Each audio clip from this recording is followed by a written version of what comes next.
right, so we'll get started in a bit here. Just welcome to the folks that are coming on in to the session. Welcome. So I'm Ben. And I'm Alli. This is our first webinar together. I know it is. This is awesome. Such an interesting topic too, isn't it? We've been thinking about it a lot lately. Yeah, we've been really trying to figure out the ins and outs and the ups and the downs. and all the rest. And all the in between. Yeah, there's a lot to learn. It's such an interesting time, and it's an interesting tool. We're going to see where it all goes, but we're going to, in this session, cover a lot of ground. We're going to, kind of open the hood a bit and try it out. We're going to share some of our thoughts about what we like about it, maybe some concerns we have with it, talk about what we've used it for already in the early days, to try to get to know what it's all about and ways it can be used. So that's the goal of today's session. And so with that, Alli, what else would you like to say kind of to kick it off? Yeah, I think that this is one of the most interesting tools I've seen in a long time. And I think the internet joins me in that opinion. And it's one of those tools where you can kind of use it equally for personal life and work, which I haven't seen in a long time other than maybe email. Do you think maybe that's the last time something like that was so? Yeah, or the internet or something, right? Yeah, right. Email, the internet. Yeah, it's revolutionary. But, with that comes a lot of things that we're still trying to figure out. So today we want to talk a little bit about the warnings about ChatGPT, just be aware of the different limitations it has. So we'll highlight a few main things on that. And then we thought it would be fun to share our top maybe 2 or 3 uses that each of us have used it for, work related or not. I think we're going to try to do some fun non-work related ones. And then we'll talk about we'll go back over the caveats and how you can find out more about ChatGPT and how to learn how to use it. Cool. All right. So that's the agenda. I love it. So let's dive right in. So let's start with the warnings. Okay. So what's one that we should be aware of, Alli, in terms of things to be aware of, before we dive right in and use ChatGPT? Yeah, the first thing when I opened it up and I started typing things in it, my first thought was, who is going to be seeing the information that I type in here? Right? When you're in Google, everybody knows now, like, oh, you should use like a private browser, right? If you don't want like cookies following you around, and saving search histories, like that stuff is important, especially if you are using it for work. And I feel like that's the number one thing. When you type stuff in there, don't expect any kind of privacy. I mean, we just don't know what's going to happen. They have a privacy policy saying that they use this information to train the model. And other than that, like, oh, you mentioned in your book how there was a recent security breach too, right?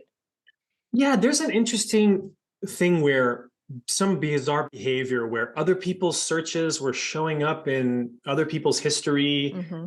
And somehow I know with Bing, it seemed like there was a time when maybe it was responding, sort of crossing over from someone else's prompts. So that got people a bit concerned. Also, because the nature of the chat is to build on previous prompts and responses, if you were to just say, open up ChatGPT and type something in there, it might respond based on things you've typed in there before. Mm-hmm. So it's always good to clear the chat or start a new chat, if you're, let's say, using it in front of someone and you don't necessarily want them to see everything you've used before, that kind of a thing. So yeah, there's some interesting things that people have noticed, in the early days. One technicality about this question of privacy, what exactly is going into it. So something I just want to share with you. So I'm still playing it cautious, where I wouldn't put things in there, that I would want anyone knowing about in terms of, proprietary information about work. Right. Because even the questions that you ask, right? Even if you're not pasting in proprietary information, you're still asking process questions or like showing what you're interested in for your company, which could be used by someone else. Exactly. Yeah. So it's there. OpenAI's got it. So one caveat to that, one thing, and I'm still playing it cautious and just assuming that whatever I'm putting in there is, going to be saved used or something down the road. There's a difference between using ChatGPT. That is actually a product on OpenAI's website. You're looking at it right here. So in this mode, anything you type in here, ChatGPT, OpenAI grabs onto it, holds it, and it uses it to improve their models and do research and things like that. There is also another way you can interact with their large language model called GPT-4 or 3.5, and that's in our course. That's using this OpenAI API, sorry. So in this mode right here in our course, technically, according to what they say on their site, which you can see right here, if you use the API, then your data is not being used by OpenAI to refine their models. You can opt in, which only a crazy person would do, but that is a slight difference to be aware of. So here in this mode, everything is definitely being used to fine tune and improve the model. Over here, maybe not, but I would still err on the side of caution and probably not put anything in there that's proprietary, at all at any point. So that's just one little detail and one caveat and something to be aware of, out of the gate, right? Mm-hmm. And we were talking about how companies in the future are probably going to move to getting their own private model, right? That they can use. Yes. And they don't have to worry about that. Exactly. So I think Microsoft just announced that you can access the GPT model by OpenAI through Azure. Other people are finding ways to basically train their own large language model that, isn't out there in the public. So for now, I think most people are just interacting with ChatGPT on the OpenAI website. And, certainly in that situation, anything you put in there, it's in OpenAI's hands. So you would never want to put something that the company would deem to be sensitive or private or anything. You wouldn't put your phone number in there. They try to, security number. Yeah, nothing like that. No, hey, my social security. No, that would be a bad idea. I think they actually do some removing of PII, personal identifiable information, but I wouldn't trust it. I wouldn't use it. No, I wouldn't risk it. No way. Okay, second caveat, second warning. I'll mention this one, which is copyright infringement. Okay, so here's the thing, right? Like it's scraping, you're essentially training itself. It has been trained on billions of web pages, books, things that are many things, some things of which are copyright protected. So nobody asked for permission for those people who own the copyrights for that content. Certainly no one's paying them for what's been used. So, that's something that's got a lot of people a little bit concerned. And actually there are, I think, ongoing, kind of court cases that are working their way through the system right now. So this is going to be duked out in the courts, and we're going to see where this all goes in terms of, copyright protection. It's an interesting time to be alive where, content being generated on the internet is just totally changing what it means. And so I think there's going to be some decisions made here in the near future about not just ChatGPT, which is, all about text, but also other art generative AI tools like DALL-E or Midjourney. And, those are generating art and photographs and things of that nature. So, what about the people whose material? I think there was one example where it had a little Getty Images garbled kind of little watermark, in the corner. And so now, Getty Images, as I understand it, they're suing AI and saying, hey, you used our content without asking our permission, without paying us, et cetera. So there's some court cases that are going to determine copyright and what it's all about and how we're going to decide that going forward. It also makes me wonder in the future when people are creating content, blog posts or, writing open articles of some sort, are they going to gate it in some sort of way? Because when you put your ideas out there, you're trying to get people on your website and interacting with your ideas and with you. But when you put it out there and then an AI scrapes it and then spits it back out for someone else, you don't get the association with the idea. No. So it just is completely lost. So it makes me wonder, should we be gating our content in some kind of way, even with just one of those reCAPTCHA, I'm not a robot kind of a thing. It doesn't even have to be paid. It's just gated in some kind of way. So I think we're going to see how content changes on the internet. I think so too. I mean, and I like your suggestion. It would be great if people could opt in or opt out of having any content they put out there, any human generated content. Can't scraped. Right. Whether it's going to be something that, any one of these AI tools can have access to or not. and maybe even be compensated if they allow to put that content into a model's training data. So I'd like to see some solutions like that. It feels, what it feels like to me, like remember back in the late 90s and early 2000s when Napster was out there, and all these file sharing platforms, and there was all this litigation around music sharing and everything, right? So yeah, it was the Wild West on music. Exactly. Oh my gosh, it was like nobody knew how people were going to get paid anymore. So we're kind of like that, not just with music, but now with text and images. So I think maybe when I'm more optimistic, I feel like there's going to be some kind of a solution that feels fair to people, but we'll tell, right? So yeah, it's one of those things where with the music, Napster, it did kind of usher in this new time where a lot of people were able to discover music that they didn't discover before. So there is a lot of good aspects to it, but yeah, you have to figure out the aspect where you have to compensate people for their work. That's the bottom line. Yeah, people demand that. And so, there's always this like one technology that comes out that just like breaks the mold, like the Napster mold, the Napster tool, or ChatGPT now. It's just this tool that like just throws a big monkey wrench into the works, and then everything takes a while to sort it all out. So that's definitely what's going on right now with copyright infringement.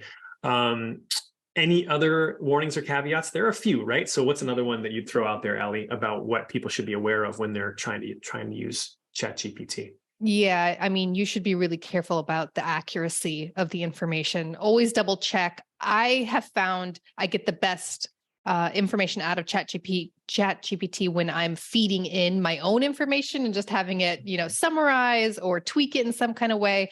When you're asking it when you put more of the responsibility on ChatGPT to give you like the crux of the information, then you are risking inaccurate information. So you definitely should take everything with a grain of salt. And it's also not that great at math, right? At least not right now. No, it's not. It's not. You're right. Yes, you got to fact check the heck out of anything you get out of it, right? Yeah, absolutely. You shouldn't assume it's right. You shouldn't assume it's accurate. And it's not connected to the internet. I mean, I knew that, and I still was just so blown away by its capability. I started asking it things that were like live today, like, oh, what's the weather in Vienna, Virginia right now? Yeah, exactly. Like, oh yeah, of course, it's not connected to the internet. Well, and it's interesting. So maybe when we get time here, depending on how we do, maybe I'll show a preview of a version of ChatGPT that is connected to these other tools via plugins that let it get more up-to-date information. But you're right. In general, it has training data that stops at September 2021. So that means if you ask it, who is the NBA scoring champion, it'll still say Kareem Abdul-Jabbar, even though LeBron James passed him, back in February. So it doesn't know that. Now with ChatGPT, with GPT-4, it's smart enough to say and to tell you, well, I can only tell you up until September 2021. With 3.5, the earlier version of GPT, it didn't. It would just tell you that it's Kareem, Right. So, it's getting, the newer versions are starting to try to do a better job of warning you when it might not be up to date. That's one way it can be inaccurate. You pointed out math and how it isn't. It doesn't include, like rigorous algorithms to be able to do mathematics, addition, subtraction. I mean, it can get a lot of it right, but oftentimes it gets it wrong. However, there is also a plugin, and maybe I'll show this as well, to another tool called Wolfram that allows it to do math. So again, it's kind of like different parts of our brain, right? We've got the language center, that's ChatGPT. We've got more of an analytical or mathematical center of our brain. And they're starting to do some of these connections and hookups. But, yeah, absolutely. ChatGPT all by itself, I wouldn't trust it to do math. I wouldn't trust it to, tell me do any analytics or data analysis. No, not at all. But double check everything. So we talked about don't put sensitive or private information in there. Be careful about copyright infringement. Be careful about accuracy, and then also bias. One more biggie. That's a biggie. Yes, and you did a really interesting, anecdotal research for your book, ChatGPT Basics. Can you talk a little bit about that story that you had ChatGPT create? Sure. So I thought to myself, well, what if I started with GPT 3.5. This was the version that was available before the middle of March. And so I asked it to tell me a story of a heroic nurse. And so that had won an award for bravery. So I did it. It told me the nurse's name. It was, a woman's name. And I was like, let me try that again. And I just regenerated the response. I kept going 40 times. So every single time, all 40 times, it gave me a female nurse. And most of the names chosen were names that, if you look demographics wise, are mostly names for white women. Mm-hmm. And so when 4 came out in the middle of March, I thought, let me try it again. And so again, it gave me 40 straight female nurses as well. It gave a lot fewer names, but a lot of those names again were, still more commonly given to white baby girls. And so I looked it up. I said, well, what's the statistics around, nurses? What percentage are female? And in the United States, it's about 87%, 88%. Mm-hmm. And so what's the odds of getting 80 straight female nurses if there are about 87, 88% of them out there that are women? And it's a tiny, tiny percentage, like a fraction of a percent. So, what it's telling me, and again, that was not a scientific study by any means. I was just checking it out and poking around and seeing what it would do. It kind of leads me to think about a number of other experiments I could do, like maybe picking a surgeon or a firefighter and seeing what happens. But the takeaway that I came away with is, based on also some of the reading I've been doing, is that, what it's doing is it's giving you text that it saw in its training data. So that is all the websites, Reddit posts that people have put out there for a while now. And so, those are pretty biased sources. I mean, they're as biased as we are, right?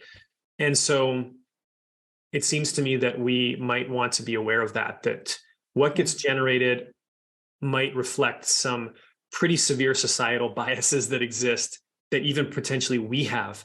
And so, something to be aware of, right? It isn't going to, be able to maybe at this point in time anyway, kind of overcome some of those biases. So that's something for us to, and I think they're aware of it. They know OpenAI, if you read their materials, they know that that's the case. And it seems like they say they're trying to address that or do something about it. So I'm really interested to see what happens in the future with that. And our societal bias is something that it learns somehow a way to be less biased in the way that it produces some responses. And so, I don't think it's really, something anybody would want, that a story about a surgeon or only gives male responses. I mean, that's certainly not the kind of tool we'd want, for our kids' generation, that they would use that, right? I mean, that's not, I don't think, something that's ideal. No, certainly. Right. If a tool that's always backwards looking by nature, right? Yeah. And but you're using it for future purposes. You just have to keep that in mind, because it's going to perpetuate things that have happened in the past that we are trying to move forward from. So that's a really great thing to keep in mind. And my biggest concern, and then we can move on, but is that those biases that it finds in its training data that it learns, whether we would like it to or not, it locks them in. So that's the biggest concern for me, that now going forward, anyone who uses it, they're going to get served up those biases, unless these organizations that are putting them out there, again, figure out a way around that and try to make it less biased, not statistical bias as much as we're talking about ethical or societal biases. So got to watch out for that. And like I said, we should really do what we can to hold their feet to the fire. What can we do? What can we talk to legislators? Can we message them directly? I mean, just talking about it like this, these are ways I think we can raise awareness of these issues and, hopefully try to steer it right in the little way that we can into a direction that I think we would be happy to see it move. Yeah. So those are the main warnings about ChatGPT if you're using it. There are more, obviously, but there are good stuff and there's some not so good stuff. So we wanted to talk about just keep these things in mind. Yes, first before you dive in. But let's talk a little bit about a couple applications that we've been using ChatGPT for. Do you want to share a fun one you've done first? Sure. So this was a fun one. Let me share my screen. So I was at some friend's house a couple weeks ago, and we got together with them, and our friend Danielle just put on her counter in her kitchen a whole bunch of bottles of alcohol. I'm not saying we're drunk, believe me. It was just, she was putting the drinks out there saying, I have no idea what to make with all this. This is what I have in my, here it is. What should we do? What should we make? And so I looked at that, and I don't know. I have no idea, right? So I thought, all right, well, let me put it in there And so here's what I did. Actually, this one was interesting. I actually didn't put it into ChatGPT itself. So this is the first time I'm going to see what ChatGPT does. What I did is I put it into this little phone app I have called AI Chat. And it uses yeah. So I was sitting there at her counter and I was like, everybody looked at each other. What do we make with this? We didn't know. So I said, hold on, let me try this out. So I basically put this in here. This is the message I put into there. I said, hey, what drink can I make with some of the following? Prickly pear liqueur, Chirot, aloe liqueur, gin, Aperol, bourbon, indigo gin, Italicus, and Brut. I was like, what can I make with that? So then I just put it in there, and on my phone, it's tried to tell me this is on my phone. And this is different than what the app told me on the phone. Again, there's some randomness to it. Even if I were to regenerate this, I wouldn't get the same. So actually, I'm comparing the one that I got on the phone right now with the one that I got, what I'm getting right now. It's a little different, but here's the one so you see what it's doing is it's looking at all these things.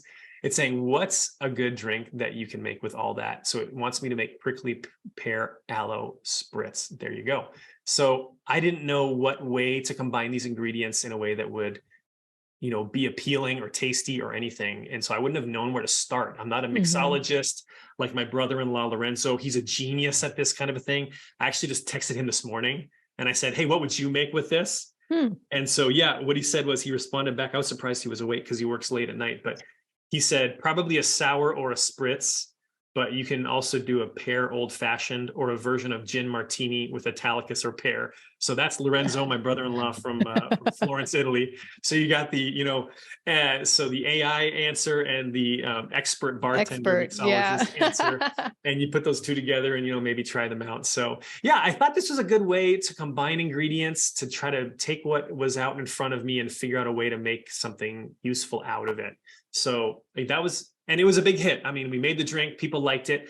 Some of the folks some of our other friends who were at the party, they're in Hollywood. They do, like a lot of PR and such for movies and such. So of course, we decided, what are we going to call this drink? And so we named it the Terminator. So it seemed like the right thing to do. So, it's so great with food too, because it can take your unique ingredients and then give you something exactly what you need, because otherwise you would have been sitting there and typing in to Google, drink with prickly pear. You probably would have had to pick a couple of those, like a drink with just prickly pear liqueur, and then see what it has, and then check to see if you had all those things. Oh yeah, let me drop that in the chat. Link. Yep, I just dropped the link in the chat because I've been using it for meal planning, because it takes so long to do meal planning, especially when you have a family and like everyone has different tastes.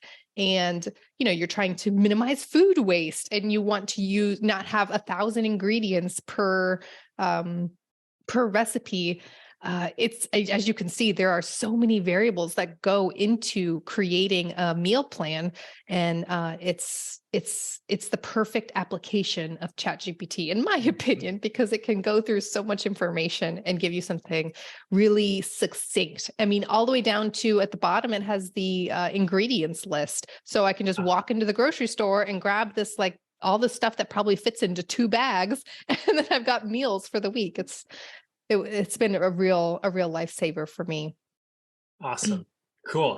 So those are related, right? Because you're saying, okay, here's what I've got, make something useful out of it. In yours and in the blog post that is in the chat there, you can click on the link, folks. This one we'll put it in the bottom of the description here on YouTube too, for those of you watching the recording, but she goes beyond just a list of ingredients here, as you'll see.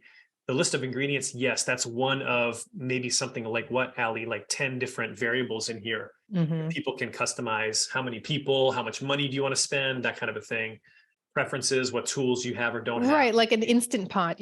My stove is broken right now, so I'm doing a lot of Instant Pot cooking. So it's nice to be able to have a lot of recipes on hand specifically for the Instant Pot. So that totally changes everything, right? Once you have, like maybe do you have a microwave? Do you not have a microwave? That changes what it will have you do. And it can adjust, and so you can go back to it again later. Maybe you save that one. Oh no, my oven just broke. And then you can go back into it and say, hey, do this again. But now instead of an oven, I don't have that, so I'm going to use the following tools instead and see what it does and how it adjusts. So yeah. Okay, cool. All right. So we kind of have one each there. Do you want to take another one though? Yeah. Another one where, so that one is where you're like, hey, here's some parameters. And then you give me some content back. I have also been using it as a writing tutor. So I'm in the process of writing a book about creativity in data communication. And I found out that I could use a lot of work in my writing. So I was like, oh, I could use ChatGPT as my own personal tutor. So what I've been doing is I write a chapter and then I paste it into ChatGPT, and I'm also using it to help me understand my writing style better. So I paste it in and say, hey, give me 3 adjectives to describe my writing style. And it gave me some great information there. And I also asked it to give me 3 authors whose my style is very similar to. So I think one was like David Sedaris and Cheryl Strayed and Roxane Gay, which was a very nice, because I love reading. I really love Cheryl Strayed, and I haven't read much David Sedaris. And so it made me check out some of his books at the library. And I was like, oh my gosh, his writing is so wonderful. So like, speaking to me. Yeah. So I really enjoyed that. And it kind of opened my eyes to other writing styles that I could learn from. So, you constantly listen to something, you start emulating some of it. So it helped me discover my style. But then also, so I would paste in a chapter, and then I would specifically ask it, give me 3 specific ways I can improve my writing. And it gave me a few things like I needed to improve transitions and signposting. So saying like, however, and this leads to this, so that the reader can go from chapter to chapter and it flows better. Furthermore, and then so it's giving me really specific things, and was pulling out specific lines in my writing and saying, rather than doing this, you could try this. And so then I would rewrite it, and then I would ask it something specific like, rewrite this to shorten some sentence, like vary the sentence length, because that was another one of my weaknesses. They are all very similar. And I said to bold any sentences that you edit. And so it's almost like in real time, a writing tutor is like marking up your writing, and you can just see iteratively how you can improve your writing. So I know a lot of people are on the internet are saying like, oh, ChatGPT, people are just copying and pasting blog posts from ChatGPT, and sure, that's bad, but I'm not sure people are really utilizing it almost like a tutor or a teacher, because if you think about it, like, I am trying to improve my personal ability and my skill. It's a really helpful tool to identify specifically what I'm doing incorrectly and what I could improve upon. So I'm not leaning on it to create the content for me. I'm leaning on it to improve my skill. Got it. So it's really about almost like having a coach, like having a writing and an editor, but also a mentor and a coach. Yeah, It's been really, it's kind of mind blowing. And it also kind of helps me get past writer's block, because a lot of times you're looking at something and you're like, I'm not saying it right. It just makes you, freeze over the keyboard and not want to keep going. So it helps me think, okay, it's okay. Just get it out. And then I'll go to my writing tutor and we'll work on it together. Yeah. You don't have to be perfect. You can just throw it out there. And as long as you're comfortable adding it into, with the privacy concerns there, you feel good about it. Yeah. This is something that you don't mind putting in there, and maybe it's a sample, maybe it's, something like that. Exactly. Yeah. And I've been using it too, just on more on the research side of things too, like the specific content, and so, yeah, that's a good way for you to just kind of tap into what maybe is a little bit common out there as far as, what other people have written or thought about the topic. So, what are some main, things to think about for data visualization or something, and they'll give you like the top 3. It's like, okay, well, those are obviously have been said over and over again. What's something else I could say? Yeah. You're going to see, some of it regurgitated and mimicked, but otherwise you can also push it a bit, right? And then say, give me some more of an offbeat take, or, give it, you can even ask for, in a certain reading level, maybe at a 5th grade reading level or a 4th grade reading level. Let's say you're going to maybe present to kids, you can ask that it would explain a topic, right? Like you said, hey, I'm going to put a Wikipedia article in there. I'm going to say, summarize this, for a kindergarten audience or something, right? Like let's take a what's a topic that is tricky, that's hard, that's somewhat challenging. Relatedly, I was thinking about, I was asking ChatGPT this morning about explaining compound interest. And how, yeah, and just, I asked it to explain it to me like I was 5 years old, and it gave me a really great story about, really? yeah, you have 10 marbles in your jar, and your mom will give you an equal number of marbles every week that you have in your jar. So week 1, you have 10 marbles. Week 2, your mom added 10 more. So week 2, you have 20. And then your mom adds 20 again. Now week 3, you have 40 marbles in your mom. And then you can just see how quickly it can add up. Let's grab a bunch of text from Wikipedia, drop it in there. I'll use ChatGPT 4, and I'll say, explain the following article on compound interest to a first grader, and use fun and interesting analogies or metaphors that a child would understand. And then I hit Shift Enter to move it down, and I paste. Let me put quotes around it just so it knows. I think it'll know anyway, but let's just put it in there. Okay, now let's try that. Let's see what it says. And you could say, we could say maybe make it 100 words or less, or 50 words or less, right? Imagine you have a magical piggy bank that can make more money just by holding on to it. Let's say you put $10 into the piggy bank. The magic piggy bank then gives you extra money based on how much you already have in there. This is like earning interest on your money.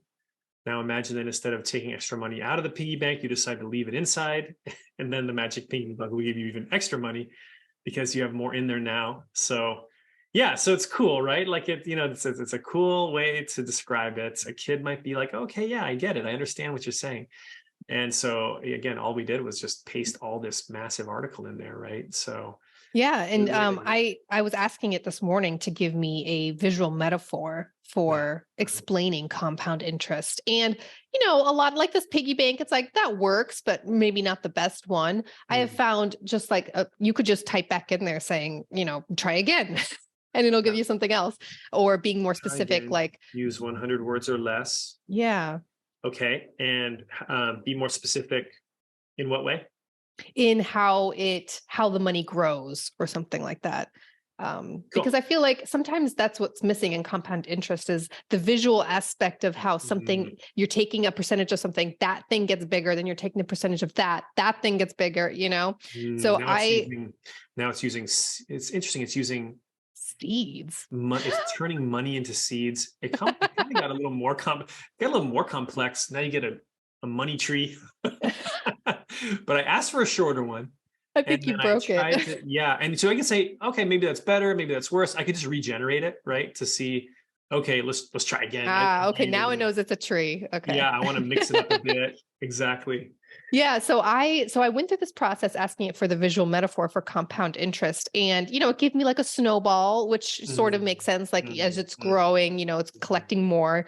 It talked about matryoshkas, like the nesting Russian dolls, which sort of made sense. But then it got me to this, like, imagine like a chain reaction of like circles. And then like, you take a percentage of a circle and then you add that circle to the previous circle, and then take the percentage of that bigger circle. And then you can see visually in your mind's eye, you can see how, if you have circles, if you visualize that and you had these circles that get bigger, and then you're taking a section of the circles that get continuously bigger, that makes sense. That's something that I could use, but it took me 15 tries with ChatGPT till I got that.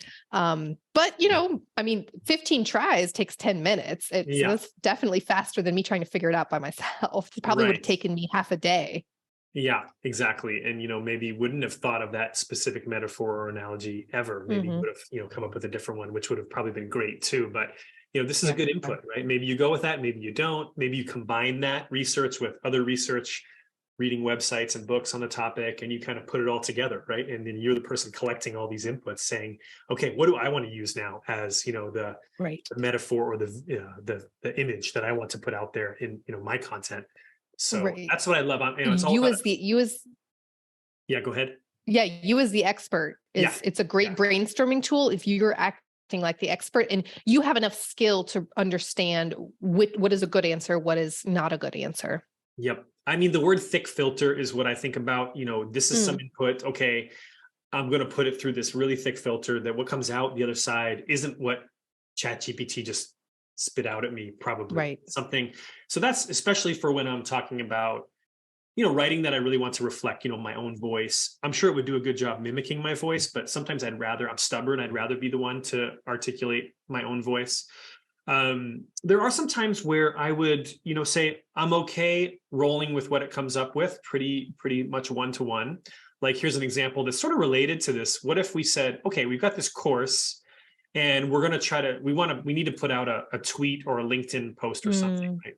So, yes, you and I could sit here and come up with a good post that was in our own voices. And I think that there's still a lot of value in that. And I certainly hope people continue to do that. So we don't just have an internet that's just awash with AI generated content.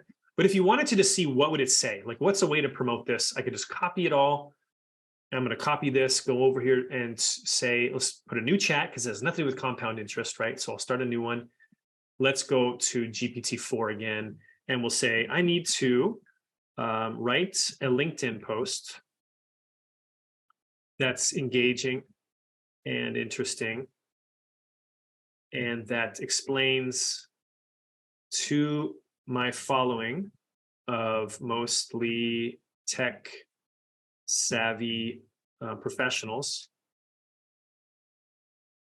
why this course titled ChatGPT Basics is one they should consider taking. Here is the marketing page that the LinkedIn post will take them to. Okay, so there we go. So I'm kind of giving it my instructions, shift enter, put a quote around it, paste it there. Okay, and I'll say also the URL maybe. And so it knows, maybe it'll include that, right? Like in the actual message. Oh, the link, yeah. Yeah, let's put the link in there. Okay, and then you can say maybe I'd like to include the link in the post. Okay, so I'm kind of giving it, it's almost like it's our social media, intern or, and there we go. It starts with a rocket ship. And I find that, okay, when I did this, here's what, we have, as you know, Alli, right? You and I and Becky and Megan, the rest of our team, we've tried to design like a really sort of balanced course that isn't rah, that isn't doom and gloom, that sort of tries to strike this middle balance of here's what's useful about it, here's what might be harmful about it, right? So I found that a lot of times what it comes up with when you ask it for social media content is really rah stuff. Maybe because that's what everybody else does on social media. And you could say, oh, well, that's probably better. People are going to like that better. You should do that. And there's something to be said about that. But also maybe for you and I to look at it and say, okay, that's great. Like, is this the way we want to talk about what we're doing? So this is where I might come in and go, let's modify this. Instead of saying harness the power, maybe I would say, are you ready to learn the ropes? Or, I don't, harness the power is very, what's the word you used? Tech bro-y. Yes, tech bro-y. Make millions of dollars per day with ChatGPT. Okay. That's just what we need, is that stuff spewed out all over the place now, right? So anyway, and also, and people that know me, that follow me a lot, know that I don't like to say I'm excited. So like I just have a pet peeve about that. So I would probably go in and again, modify that, right? So it doesn't necessarily know that about me yet, but hey, we got a whole, and even gave us hashtags at the bottom to include. Right. Yeah. Hashtags is a great thing. I've asked it that before, like what are related hashtags to this topic or something? Yeah. This is what it's good at, is taking information and then repackaging it, summarizing it into something that's really easy for you to use and edit and, make your own. When you're working on things like this, creating content yourself, you can get lost in the weeds and then you forget how to even talk about it at a high level. Okay, someone who's just coming to this page, like, what is this even about? Oh, okay, it's a course and it's going to go over these three things, these bullet points, and here's the transformation you're going to get. When you're in the weeds on it, it can be hard to like lift yourself up and explain it to someone who hasn't seen it before. So it's really great to just be like, okay, here's all the stuff that it's about. Just give me the 60 character tweet that I can use to explain this. Exactly. Yeah. And it'll kind of give you back what people are probably going to expect to see on a platform like that, because it's using a lot of content that's already been created for that platform. Right. So it's which generally, is, like for marketing is all about, getting eyes on your stuff and getting people to get interested in your what you're offering and doing the things that everyone have already done before. Is that going to get attention? I don't know. So you do have to think about that when you're using it for marketing purposes, but it does, it gets you 90% of the way there. Exactly. Yeah. And then you can say, okay, how do I want to maybe deviate from what is typical or common, or what this large language model has spat out because it's read everything, that's ever been put on Twitter before. And so it knows sort of the sorts of things that people say on Twitter when they promote a course. Okay, got it. That's helpful. Now, how are we going to tweak that and modify that? Maybe we scrap it. Maybe we go with it as is, but probably most likely you're going to want to make some adjustments to it, right? Yeah, or iterate it and say, hey, try again, but make it sound, emphasize the limitations and the warnings part of the marketing page. Exactly. Give me another one of those LinkedIn posts, but this time I'd like to really more emphasize the warnings that we bring about, that we mention in the course. Put that higher up, make that more prominent, and it'll give that another try, right? Yeah, specific emotion, maybe really strong adjectives that you want someone to feel when they are reading it, and it'll adjust its language. I mean, that's what it's good at, is language. Exactly. Yeah, I want to have a different tone. One time I just put it in there and say, make this less rah-rah, and it actually figured it out. Yeah, I didn't really, I just threw that in there. I didn't know kind of a better way to put it. So I was like, well, I'll just say that. I don't want this to be so rah. Does seem to be a learning curve on how, because I can tell when you're typing in there, you are way more informal with it than I am. I am really, I'm really more like, kind of like my recipe thing where I'm like, I need X variable, with this variable. I'm like, almost like a grocery list telling it what I need. And you are very conversational with it when you're like, hey, I'm writing a post about this, I think like 50% of my prompts start with, okay, ChatGPT. And like, there's no reason why I would need to add those two words. Like, it's not adding any value, as if I need to address it.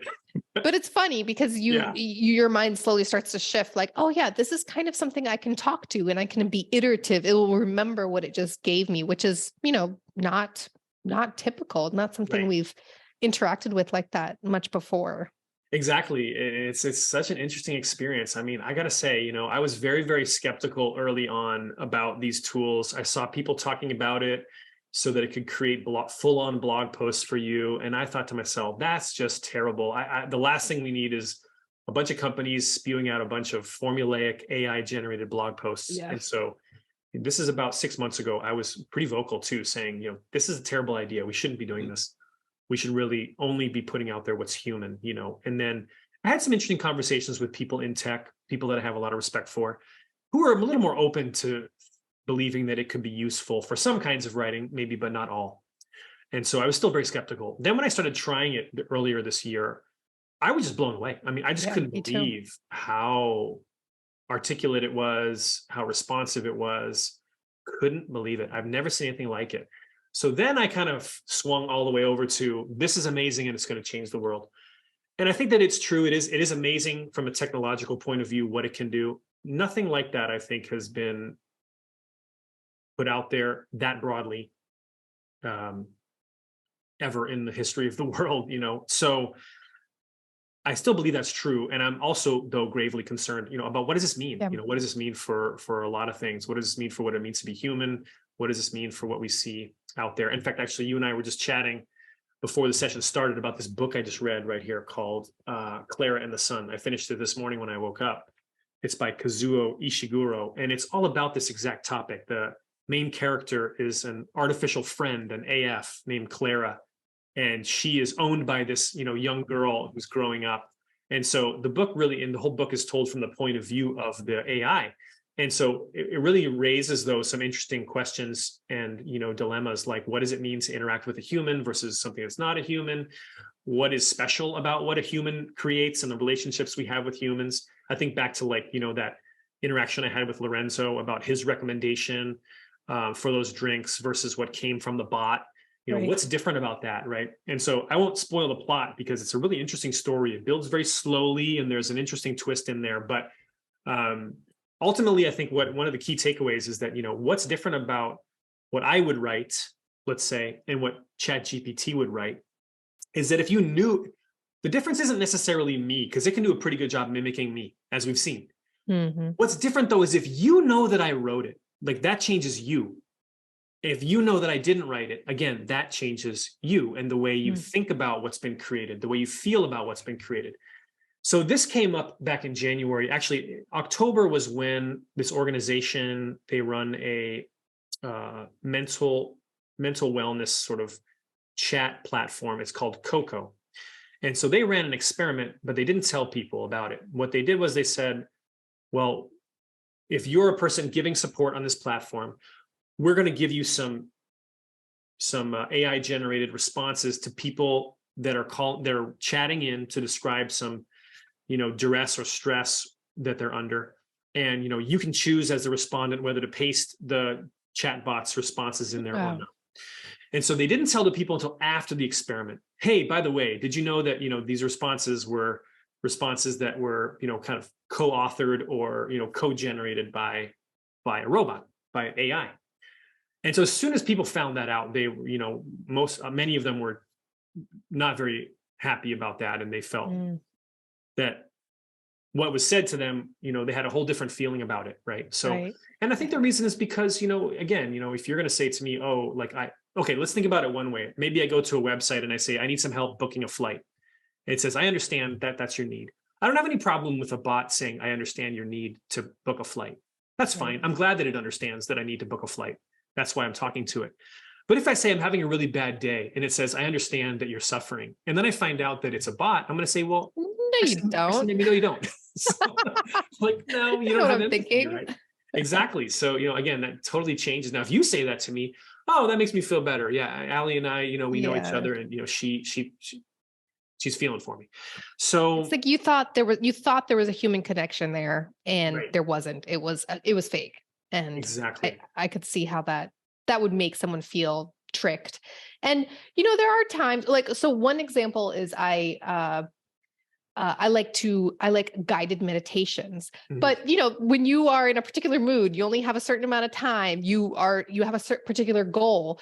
It's sometimes hard to scroll through the ones that you have, on your app, on some sort of app, and find the exact one that you want at the exact moment. ChatGPT is great for something like that. Like, I need a 2-minute guided meditation. I'm having trouble getting into the flow of writing today. Give me something that would help me feel inspired by the end. And I did that this morning, and it was super nice, And if what did it give you? What did it tell you?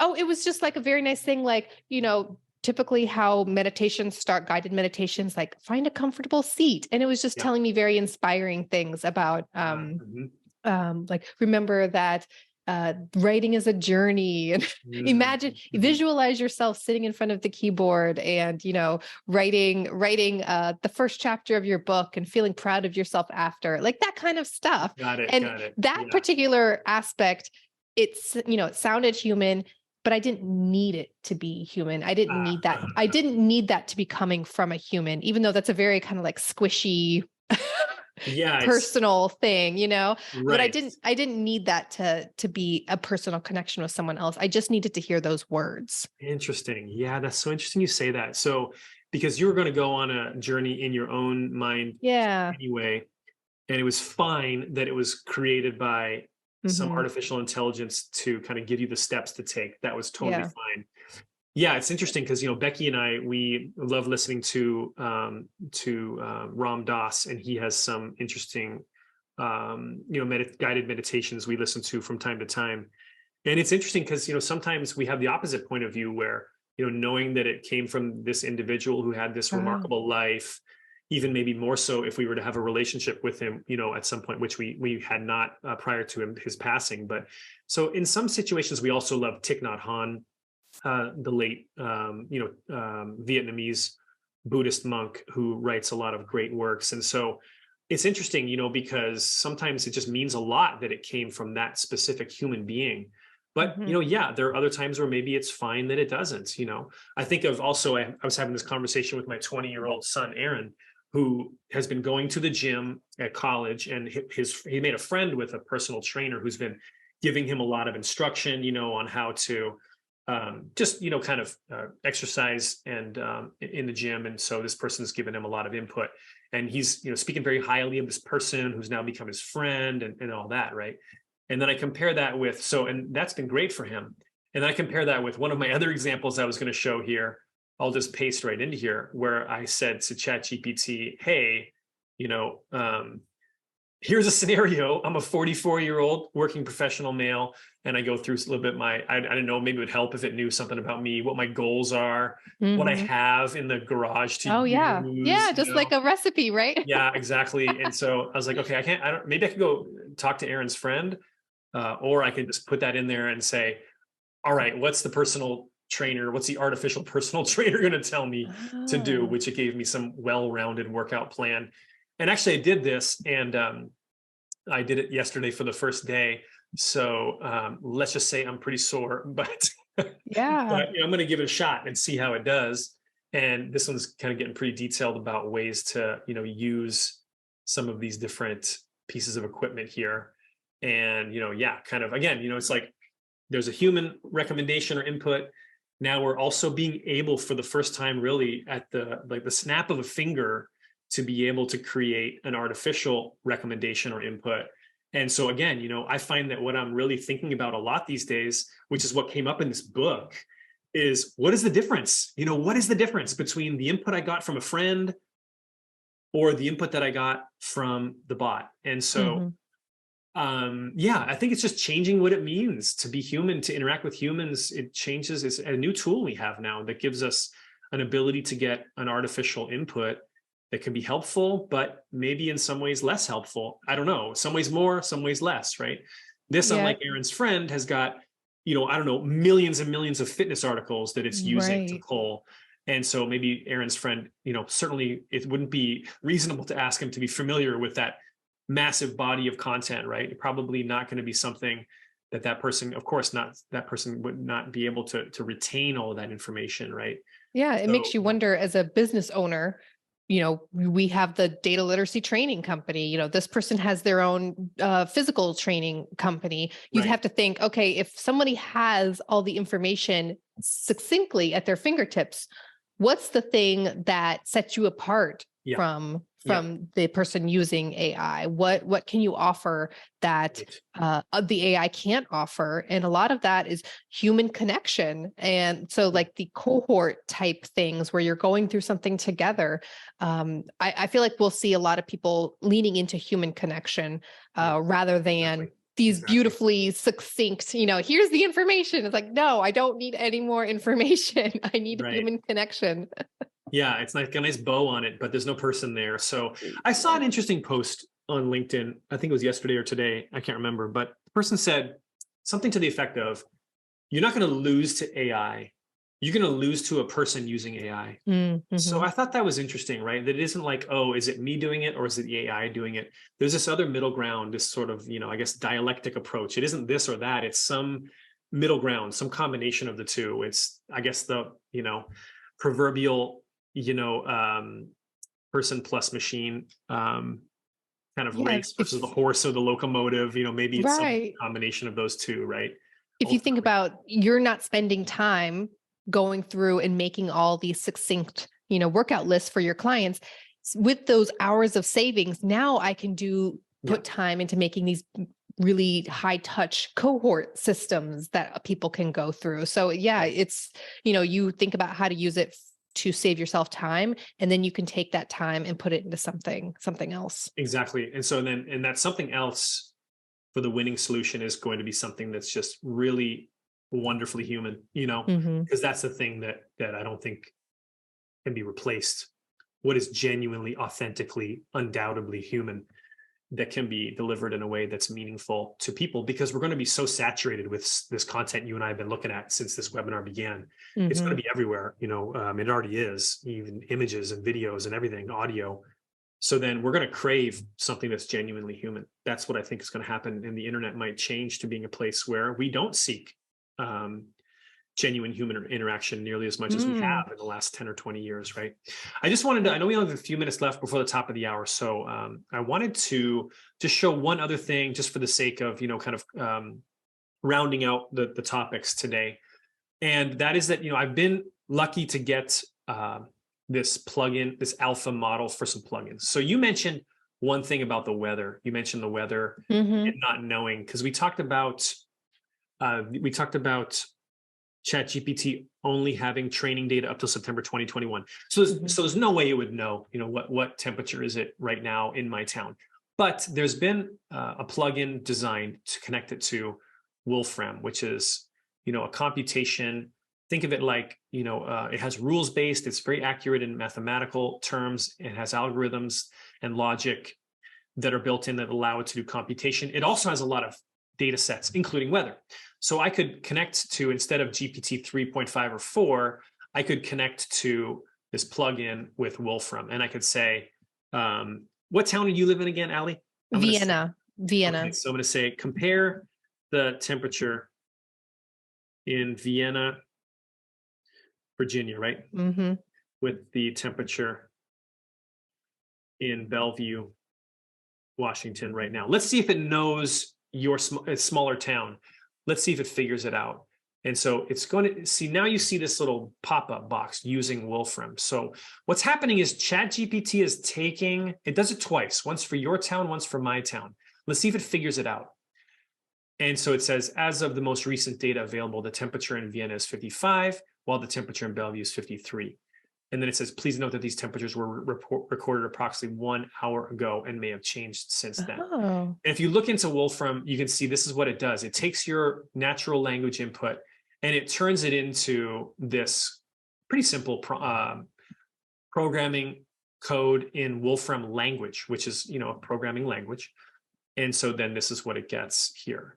Yeah, I mean, it was right. Yeah, 55. It was 55 degrees. Yeah, about an hour ago, right? Yeah. So that's one thing that's kind of cool that it can do, and we can go from there. We can say, like, make a bar chart, right? Make a chart out of this, out of these temperatures, and it'll, I think, use Wolfram for that as well. Let's see. Yeah, so it'll use Wolfram, and it'll say, so this is recent temperature data, and then it'll say, okay, cool. I'm going to use Wolfram to, I think, create a bar chart. And you can see then it kind of generates pretty basic, bad. kind of ugly chart. I'm not sure about the green, but it's a Seahawks color. So, okay, I'll go with that. All right. So one other one, we're going to have, I'm flying down to Palm Springs this afternoon. And actually I'm bringing my mother-in-law with me. My mom's going to meet, we're going to get together with Becky over there. So let's say, I wanted to say, okay, so instead of going to Wolfram, I'm going to go to OpenTable. And I'm going to say, find me a restaurant to book brunch this Sunday at 11 a.m. The restaurant needs to service a pescatarian and gluten-free diet. And this is one you suggested when we chatted about this. And I'd like it to be one that was featured on a TV show. Okay. I better say in the Palm Springs area, in the city of Palm Springs. Otherwise, how's it going to know where to look, right? Okay, let's see. I think I misspelled pescatarian, but it'll probably figure it out. Yeah, it figures out it does, typos, I have found. Yeah, so it's pretty forgiving in that sense. So it's going to use OpenTable. Okay, here's some restaurants in Palm Springs. We can book brunch this Sunday at 11 a.m. These restaurants serve pescatarian and gluten-free options that have featured on a TV show. And then it just came up with nothing. So maybe I have had that sometimes where it just stops. I'm like, keep going. Yeah, it does that a lot, right? It just kind of just completely pauses mid response. Let's see if it tries it again. Okay, there we go. go. So this time it figured it out. Yeah, it has that very beta feel. And a lot of people are like, this is in production, and they're a little shocked by that. But you can see that, if I were to open this link that it gave me, it would take me to OpenTable, and then it would put it in there and try to book it on Sunday at 11 a.m. Yeah. Oh, maybe And I I need think to tell, I need to say it's more than you just said two 4 people, people. right? Oh Yeah. yeah.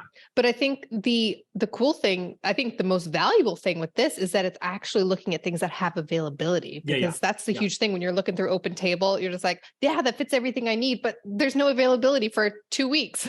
Right, exactly. So this is tapping into what is actually available and able to be booked, at least on OpenTable. There's some restaurants that maybe don't allow for reservations on OpenTable. So, it's not September 2021. It's, kind of right now, right? So yeah, and I could say, thank you, but I forgot. See, this is you being conversational. I just would have said, do Canadian. It for 4 people. No, that's the Canadian version. Okay, there we go. Thank you. But I forgot I also need to include my mother and mother-in-law in the reservation. And then, so let's see if it figures it out that means it needs to have 4 people instead of 2. Because you would have just said redo for 4 people, right? Yep. Almost more like, yeah. So I'm also, kind of trying to be too polite and saying thank you and all that. Yeah, I'm the person that never cusses at Alexa, and when people do, I cringe. So anyway, you get the point, rude, right? It's going to try to figure it out. It's going to try to hopefully maybe adjust and find. Those are some good places too. I'm surprised they still have availability on Easter Sunday, but yeah, right. But hey. So it's trying, you can see what happens when you click, and you can see what's it doing. It's sending it a query. So, it's taking your sentences and it's turning it into a query, right? Location, Palm Springs, date, day of the week, time of the day, meal, brunch, party size. And it even put in a party size too, even though you didn't say anything about the party size. So it's interesting that because it probably knows that it needs something. Right. So it made some assumptions there. You're absolutely right.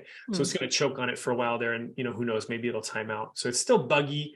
It's still very beta and it's actually alpha, these plugins, but I wanted to just end there to kind of give a glimpse into what I think is coming, which is that now we're going to see these large language models kind of tapping into the internet, able to search the internet. Yeah, personal assistant, right? Exactly. So there we have it. All right. Any closing thoughts? I know we're at a full hour here, so we went a lot longer than we thought we were going to, but I know this is a really fun topic, and you can see how amazing the applications are and how useful it is. But, there are some caveats. There's some things to figure out. I mean, don't post sensitive information. Think about copyright infringement, not always accurate. It's going to have inherent biases, perpetuating biases. But, I don't think this stuff's going away. So it's best to go in with your eyes open and to understand it. And if you are interested in learning more about ChatGPT basics, our team put together a nice course. I'll drop the link in the chat for you to see. And if you scroll down to the bottom, you can get chapter 3 for free of Ben's new book, ChatGPT Basics, that talks a lot in specific detail about the warnings and caveats about ChatGPT, because Ben, you thought this is an important thing for everybody to know, no matter what. Yep, exactly. Yeah, I think we need to kind of go in with our eyes open. Like you said, it's not going away. We got to educate ourselves about it. Part of it is reading and understanding. Part of it is trying and doing. And I think we've got to do a little bit of both with, of course, those major caveats and warnings in mind. And so, yeah, I hope you kind of would love to hear other people, their thoughts. Feel free to add it here in the description when we post a recording on YouTube. What are your thoughts about this video? What are your thoughts about ChatGPT in general? If you tried the course or read the book, I'd love to hear your thoughts about that too. And so, yeah, here we go, right? Buckle up. We're going to have another year of a bunch of changes and evolution of these tools. It's interesting. It really is an interesting time to be alive. So, Alli, it was wonderful. Thanks. We finally did a webinar together. This is hopefully the first of many, right? Yep, definitely. Great to chat with you and learning more about ChatGPT. And we hope that you guys will join us on our next webinar. Exactly. All right. Take care, everyone. Bye for now. Bye.